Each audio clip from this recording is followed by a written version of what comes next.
This is our second class and before starting the class बच्चे का कुछ doubt है, वो डाउट हम क्लियर कर लेते हैं।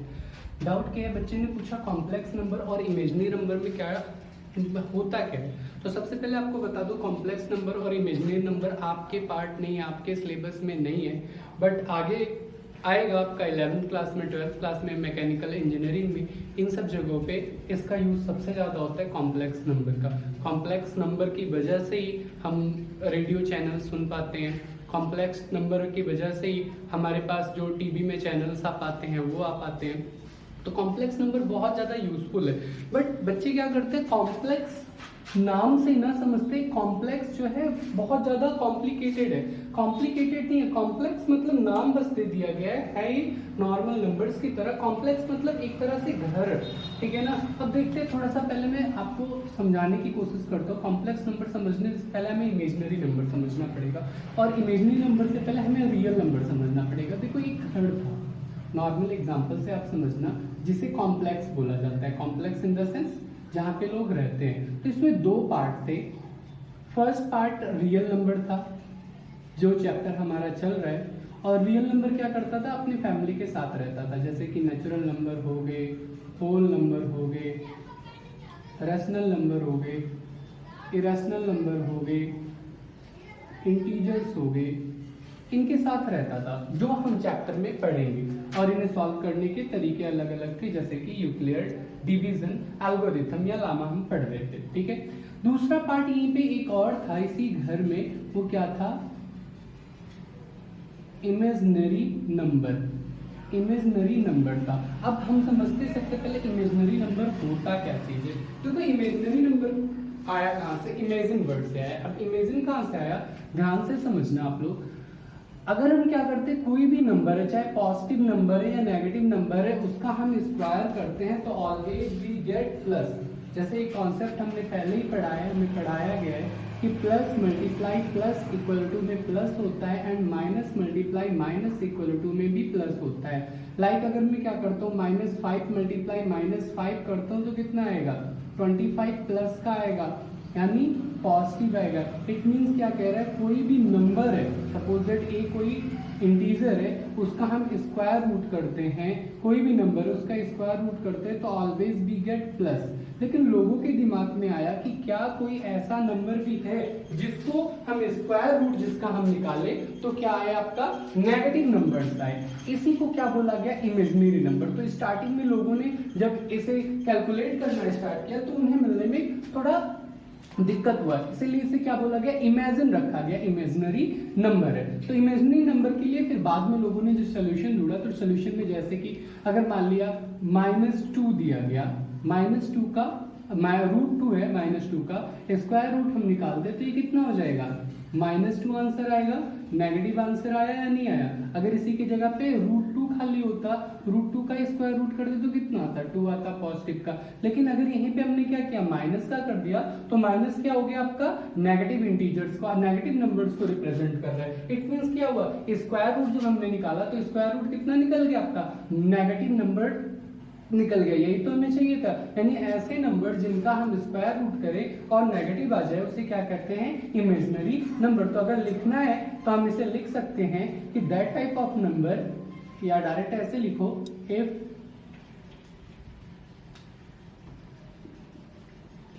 द स्क्वायर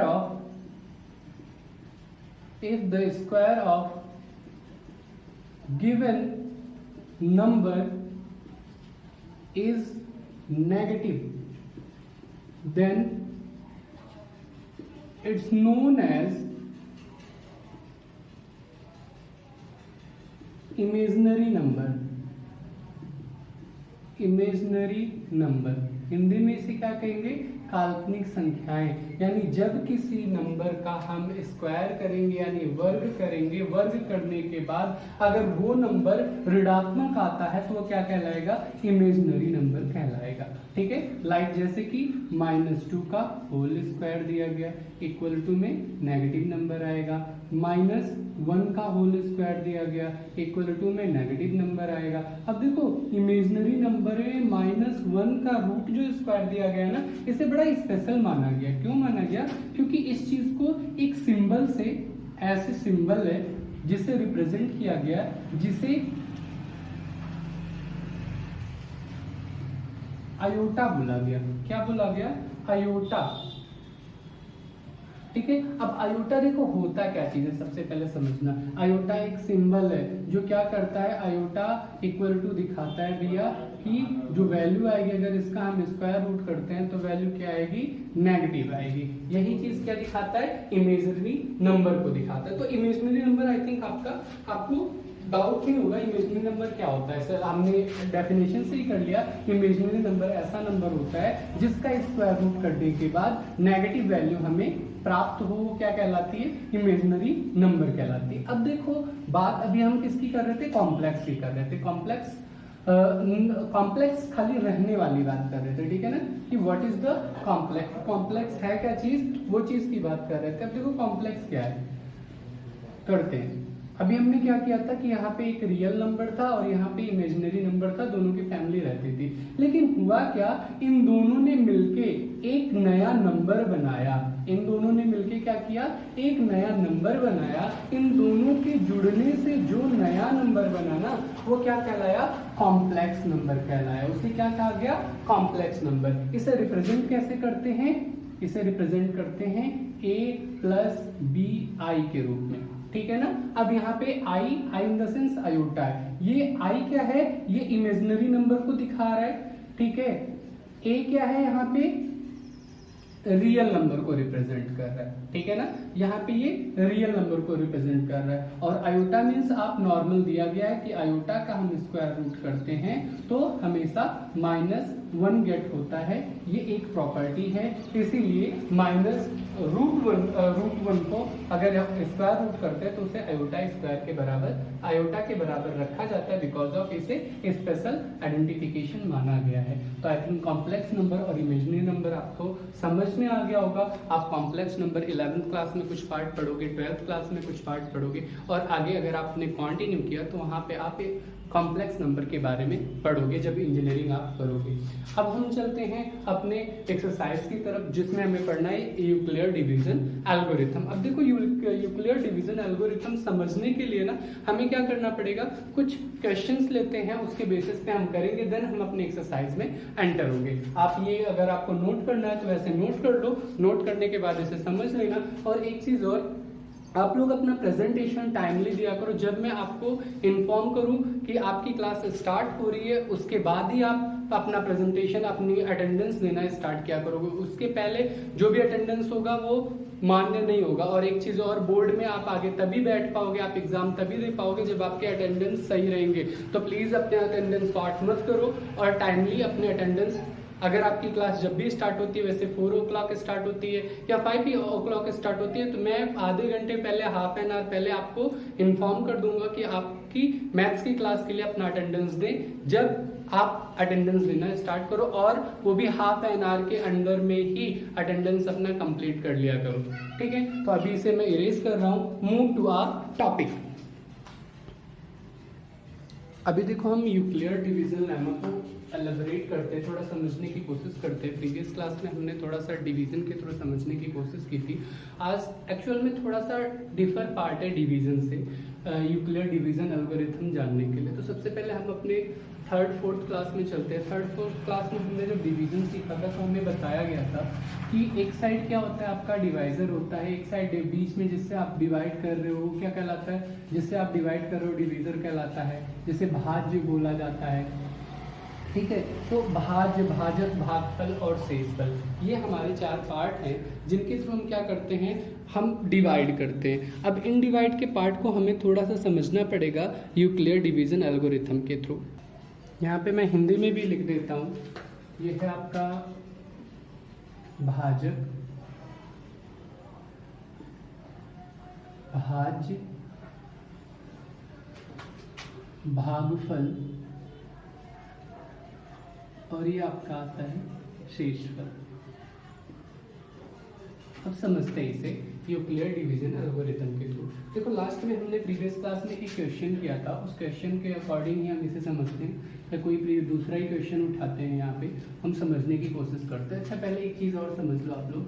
देखो यूक्लियर डिवीजन एल्गोरिथम आपको एक पार्ट देता है वो क्या कहता है कि a इक्वल टू में बी क्यूब प्लस में r एंड r जो है वो ऑलवेज क्या होगा, ग्रेटर देन होगा 0 के या इक्वल टू होगा, और ये भी क्या होगा, और साथ ही साथ r जो है जो आपका डिविडेंड है और डिवाइजर है उससे क्या होगा, छोटा होगा, ठीक है ना। यानी यहाँ पे इसे डिवाइजर को मैं क्या करता हूँ, कैपिटल डी से डिनोट करता हूँ, ठीक है ना।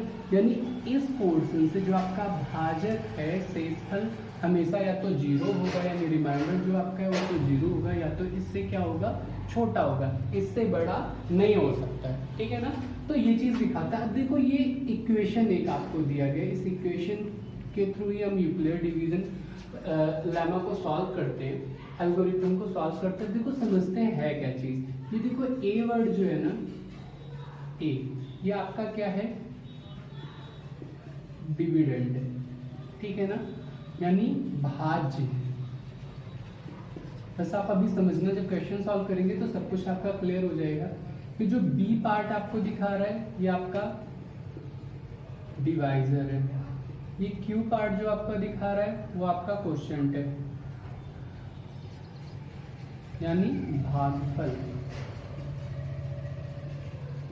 ये आपका क्या है, भाजक। और ये पोर्शन आपका आर, जैसे पहले हमने डिस्कस कर लिया, ये आपका क्या है, शेषफल है, या इसे आप क्या कहते हो, रिमाइंडर कहते हो। अब ये इक्वेशन, इसी इक्वेशन के थ्रू हमें क्या करना है, क्वेश्चन को सॉल्व करना है। अब आप एक चीज यहाँ पे ये ध्यान दो, यहाँ पे आपका हमेशा जो डिविडेंड होगा ना, इसे आप क्या क्लियर समझोगे, ए समझोगे, ठीक है ना। इस पोर्शन को आप बी कंसीडर करोगे। अभी बस आपको ये शॉर्टकट में बता रहा हूँ, इसके थ्रू आप ऑटोमेटिकली क्वेश्चन आपको बहुत इजी लगने वाला है। आप इसे हमेशा जो बीच में होगा उसे आप ए कंसीडर करना, जिससे आप डिवाइड कर रहे हो उसे बी। ये वाला पोर्शन क्यू है ही है, और ये आर वाला पोर्शन आर है, ठीक है ना। तो इसे आप ऐसे ही कंसीडर करना, इसे आप अपनी नोट कर लो, देन मैं आगे क्वेश्चन सॉल्व कराता हूँ, आपको फिर चीजें कॉन्सेप्ट क्लियर होती जाएंगी। मैं इसे इरेज कर रहा हूँ। अब देखो हम एक एग्जांपल ले रहे हैं, एग्जांपल है, कह रहा है 8 है और 12 है, इनका हमें HCF निकालना है। ध्यान देना, यूक्लिड डिवीजन खाली HCF निकालेगा, हाईएस्ट कॉमन फैक्टर को ही ये बताएगा, ठीक है ना। लोवेस्ट कॉमन फैक्टर यानी LCM नहीं बताएगा, सिर्फ हाईएस्ट कॉमन फैक्टर ही बताएगा। तो इसे करने के लिए सबसे पहले देखो यूक्लिड डिवीजन कहता है क्या है, फर्स्ट स्टेप कहता है कि हमेशा कंसीडर करो कौन सा नंबर बड़ा है। तो देखो 12 इज ग्रेटर देन 8, 12 क्या है, 8 से बड़ा है, तो आपको ऐसे दिखाना पड़ेगा। पहला स्टेप ये है, और साथ ही साथ आप अलग से भी स्टेप करते चले जाओगे। कैसे, वो देखो। अब इसका मतलब क्या है, 8 यहाँ पे होगा और 12 से डिवाइड, 12 को डिवाइड करना है 8 से, ठीक है। ऐसे ही करते हैं हम, ठीक है ना। कर भी सकते हैं, 12 को तो कर नहीं सकते, हालांकि कर सकते हैं, पॉइंट में आंसर आएगा, बट पॉइंट में भी हमें नहीं लाना। जो नंबर बड़ा होता है उसे आपको अंदर रखना है, जो नंबर छोटा होता है उसे आपको बाहर रखना है, और इसी से डिवाइड करना है। अब एक बार इसे डिवाइड करते हैं, डिवाइड कैसे करते हैं, 8 2 जा 16 हो जाएगा, तो 8 1 जा 8 ही खाली जाएगा, 8 1 जा 8 आया, ठीक है ना। कितना बचा, 4 बच गया, ठीक है। अब लास्ट क्लास में मैंने आपसे क्या कहा था कि जो ये रिमाइंडर बचता है, अगर ये 0 बचेगा तो वहां पे क्या हो जाएगा, वही नंबर जो डिवाइड करके 0 लेके आ रहा है वही नंबर क्या बन जाएगा, HCF बन जाएगा। पर जब तक ये डिवाइड नहीं कर रहा है तब तक आपको क्या करना पड़ेगा, जो नंबर पहले यहाँ पे था उसे क्या करना पड़ेगा, अंदर लेके आना पड़ेगा और उसे डिवाइड करना पड़ेगा। तो अभी के अकॉर्डिंग बस समझते हैं, ये पोर्शन 12 यहाँ पे क्या हुआ, A हुआ, 8 क्या हुआ, B हुआ, 1 क्या हुआ, यहाँ पे क्वोशिएंट हुआ, और R क्या हुआ, रिमाइंडर हुआ। तब यहाँ पे पहले हम लिख लेते हैं यूक्लिड डिवीजन का जो नॉर्मल सा फॉर्मूला, इक्वेशन लिखवाया गया है कि A equal to B Q plus में R। अब आपको जैसे जैसे आप डिवीजन करते जाओगे, एक स्टेप आप डिवीजन का करोगे, एक स्टेप डायरेक्ट आप यहाँ लिखते जाओगे। आप डायरेक्ट भी कर सकते हो, बट अभी आपको क्या करना है, सारा डिवाइड करके ही करना है। अब देखो A की वैल्यू यहाँ पे कितनी है, A की वैल्यू हमारी 12 थी, हमने यहाँ पे क्या किया, 12 लिख दिया। B की वैल्यू कितनी थी, 8 है, 8 लिख दिया। क्यू की वैल्यू कितनी थी, मल्टीप्लाई में, ये क्या है मल्टीप्लाई में क्यों है, मल्टीप्लाई में 1 आया क्योंकि 1 टाइम्स ही लेके गए थे, और रिमाइंडर कितना बचा है, 4 बच गया है। ये पहला स्टेप हमारा कंप्लीट हुआ। अब देखो आगे का स्टेप कैसे होगा, आप डिविजन, अब यहाँ पे डिवीजन पे ध्यान देते हैं, भाग पे ध्यान देते हैं। 4 किया और आगे कौन सा नंबर था, 8 था। अब हमें क्या करना है, यहाँ पे 8 को डिवाइड कर देना है इससे 4 से। अब 4 का टेबल पढ़ते हैं कि 8 खत्म हो जाए तो 4 2 जा 8। अब देखो यहाँ पे क्या हो गया, रिमाइंडर हमारा 0 आ गया। अब यहाँ देखना फिर से न्यू स्टेप में 8 क्या हो जाएगा, ए हो जाएगा, 4 क्या हो जाएगा, बी हो जाएगा, 2 क्या हो जाएगा, रिमाइंडर हो जाएगा, सॉरी क्यू हो जाएगा, क्वेश्चन हो जाएगा, और 0 क्या रिप्रेजेंट करेगा यहाँ पे, रिमाइंडर। आपसे क्या कहा गया, जब भी न्यूक्लियर डिवीजन कहता है जब भी आपका रिमाइंडर 0 हो जाए तो जिस नंबर ने डिवाइड किया है वही नंबर क्या कहलाएगा, HCF कहलाएगा। लास्ट क्लास में हमने यही डिस्कस किया था।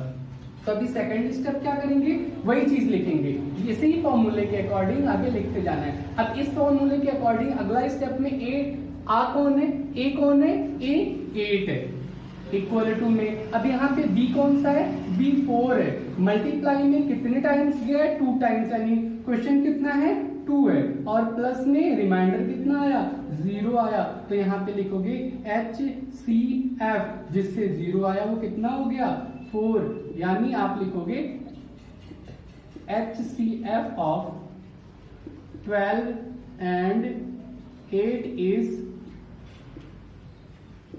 4, यानी 12 और 8 का HCF कितना कहलाएगा, 4 कहलाएगा। तो आई थिंक ये समझ में आया होगा। अब इसके बेसिस से हम स्टार्ट करते हैं अपना example number first. But before starting example number first, थोड़ा सा डिफिकल्ट पहले ही पार्ट में दे दिया है, तो हम सबसे पहले हम एक्सरसाइज में चलेंगे। एक्सरसाइज के पहले क्वेश्चन को सॉल्व करेंगे, देन हम रिपीट अपने एग्जाम्पल में आएंगे, क्योंकि एक्सरसाइज का जो पहला क्वेश्चन है वो थोड़ा इजी है, और इसका क्वेश्चन जो एग्जाम्पल फर्स्ट है वो पहले ही थोड़ा सा टफ है। हालांकि टफ नहीं है, पर आपको थोड़ा समझने में माइट भी हो सकता है, प्रॉब्लम हो सकती है। तो मूव करते हैं एक्सरसाइज के फर्स्ट क्वेश्चन पे। अभी देखो हमारा क्वेश्चन कह रहा है कि निम्नलिखित संख्याओं में HCF ज्ञात कीजिए यूक्लिड विभाजन एल्गोरिथम के थ्रू, जिसमें पहला दिया है 135 और 225। तो स्टार्ट करते हैं 135 और 225 को सॉल्व करना। देखो पहला क्वेश्चन है हमारा, एक्सरसाइज 1.1 है हमारा, 1.1 है का फर्स्ट क्वेश्चन है, कह रहा 135 एंड 225। एक मिनट चेक कर लेता हूँ, 225 ही है, हाँ 225 है, 135 एंड 225। अब देखो करते कैसे हैं, यूक्लिड डिवीजन कहता है, यहाँ पे लिख देते हैं बाय यूजिंग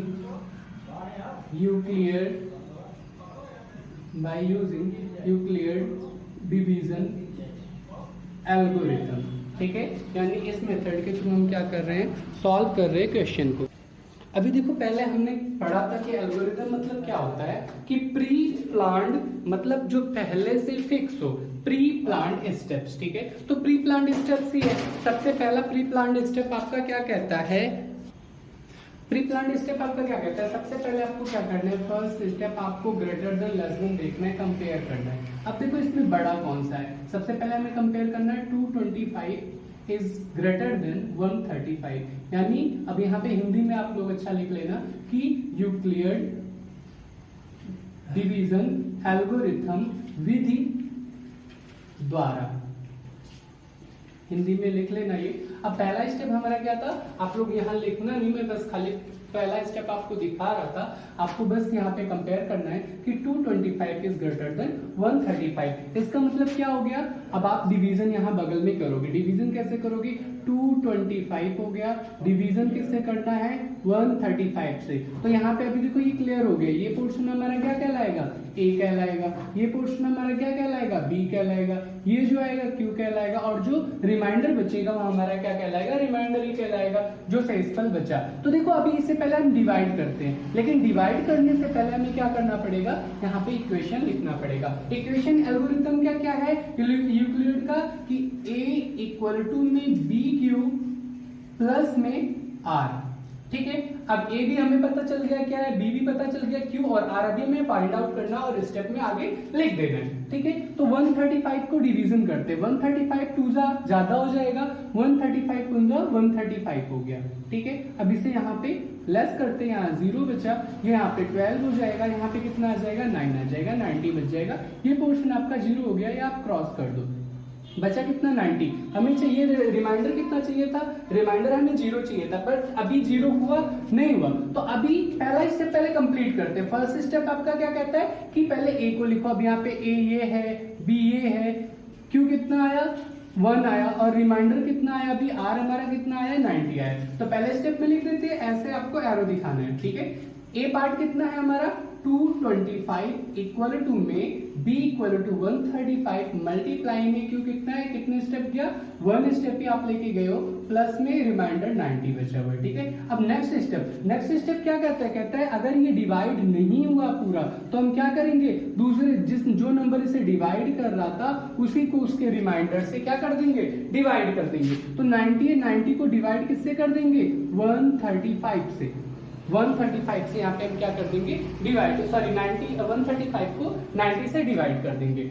अब यहाँ पे फिर से देखो A चेंज हो गया, B चेंज हो गया, Q चेंज हो गया, R चेंज हो गया। अभी देखो A कितना है, A अभी आपका हो गया 135, B आपका 90 हो गया, रिमाइंडर उसके बाद जो क्वेश्चन आएगा वो पोर्शन और रिमाइंडर, यानी भागफल जो आएगा और शेषफल जो आएगा वो हम नेक्स्ट स्टेप में लिख देंगे। अभी फिलहाल लिख देते हैं क्या क्या आया, ए आपको मिल गया, ए कितना है 135 इक्वल टू में बी आपको कितना मिला हुआ है 90 मिला हुआ है। अब मल्टीप्लाई में जितना नंबर आप करोगे उतना जाएगा। अब देखो यहाँ पे भी हम कितने स्टेप लेके जाएंगे, सिर्फ एक स्टेप ही लेके जा सकते हैं, उससे आगे तो हम ले नहीं जा सकते। एक स्टेप कितना जाएगा आपका 90। अभी एलएस करते हैं, यहाँ पे 5 हो जाएगा, 13 में से 9 जाएगा, कितना बचेगा 45। अब यहाँ पे ये रिमाइंडर हो गया, क्या अभी खत्म हुआ, अभी नहीं खत्म हुआ है, तो यहाँ पे हम क्या करेंगे, कितने स्टेप गए 1 स्टेप गए, यानी यहाँ पे जो क्यू था वो कितना आया 1 आया और रिमाइंडर कितना आ गया 45। Is that clear? ठीक है, लेकिन अभी भी हमारा मोटिव खत्म नहीं हुआ। हमारा मोटिव है कि रिमाइंडर जब तक 0 ना हो जाए तब तक उसका पीछा नहीं छोड़ना है। अब देखो रिमाइंडर, एक सेकंड में चेकआउट करता हूँ आपको दिख रहा है या नहीं, हाँ ठीक है। अब यहाँ पे 90 है, फिर से हमें इसे क्या कर देना, डिवाइड कर देना, किससे, जो नंबर डिवाइड नहीं कर पाया इसे, जिसका रिमाइंडर ये बचा हुआ है, तो 90 है। अब देखो डायरेक्टली हमें दिख रहा है कि 90 डिविजिबल हो जाएगा 45 से, पर फिर भी हमें नेक्स्ट स्टेप अभी लिखना है। नेक्स्ट स्टेप में ये पोर्शन क्या कहलाएगा आपका ए कहलाएगा, तो ए की जगह पे हम कितना रखेंगे 90 रखेंगे, इक्वल टू में डिवाइड किससे कर रहे हो 45 से, यानी बी हमारा 45 है। अब आगे हम इसे सॉल्व करते हैं, फिर लिखते हैं 45 टू ज़ा 90, आ गया रिमाइंडर कितना 0 आ गया, यही तो हमारा मोटिव था, यानी 45 यहाँ पे क्या होगा HCF होगा 135 और 225 का। तो अभी हम पहले इसे कर देते हैं सॉल्व। आगे कितने टाइम्स गया 2 टाइम्स गया और रिमाइंडर कितना बचा 0। जहां पे ये रिमाइंडर 0 हुआ ऑटोमेटिकली पता चल गया HCF हमारा 45 है, जिससे डिवाइड हुआ। तो यहाँ लिखोगे hence 45 is a HCF of 135 and 225। Hindi में लिखोगे अतः 45, 135 और 225 का HCF है। अभी आप नोट कर लो, देन मूव करते हैं नेक्स्ट क्वेश्चन की तरफ। इसे मैं इरेज कर रहा हूं, आप लोग नोट डाउन कर लेना इसे। अब इसके सेकंड पार्ट में फर्स्ट क्वेश्चन के सेकंड पार्ट को हम सॉल्व करते हैं। अब देखो सेकंड क्वेश्चन हमारा क्या कहता है, सेकंड क्वेश्चन कह रहा है 196 और 6 है और 38,220। अब इसे सबसे पहला स्टेप हमारा क्या होगा, हाँ आप सब सही सोच रहे होंगे कि सबसे पहले हमें क्या करना है, कंपेयर करना है। कंपेयर करते हैं, बड़ा कौन सा है 38,220 इज ग्रेटर देन 196। उसके बाद सेकंड स्टेप क्या करना है, आपको लिख देना है जो इक्वेशन है a equal to B Q plus में r। अब हम क्या करते हैं, इसे यहाँ पे डिवाइड करते हैं। डिवाइड में 196 डिवाइड बाई 38,220। अब देखो हमारा पहला मोटिव क्या है कि रिमाइंडर को एट एनी हाउ 0 कर दिया जाए, ठीक है। तो पहले हम इसे डिवाइड करते हैं, डिवाइड करके देखते हैं कि डिवाइड टोटल हो रहा है या नहीं हो रहा है। अब देखो अगर यहाँ पे दिक्कत क्या आती है बच्चों को कि इतने बड़े नंबर है, डिवाइड किससे किया जाए। तो जब भी देखो अगर ये 139 है, ठीक है ना, सॉरी वो ये 196 है और यहाँ पे ये कितने हैं टोटल 5 डिजिट है, ये 3 डिजिट है। तो नियर अबाउट 3 डिजिट लगेगा इस चीज को क्या करने के लिए, डिवाइड करने के लिए, ठीक है ना। तो आपको करना क्या है कि अगर 3 डिजिट का है तो नियर अबाउट 5 डिजिट उसमें कवर अप होगा, यानी 196 को एक बार हम उसके नंबर से खुद ही डिवाइड करके कोशिश करते हैं कि 196 मल्टीप्लाई 196, इससे आपको अप्रॉक्सीमेट वैल्यू एटलीस्ट पता चल जाएगा कि आसपास नंबर है या नहीं है। तो ट्राई करते हैं 196 को 196 से डिवाइड करते हैं, 6 6 जा 36 कैरी 3 बचा, 9 6 जा 36 30।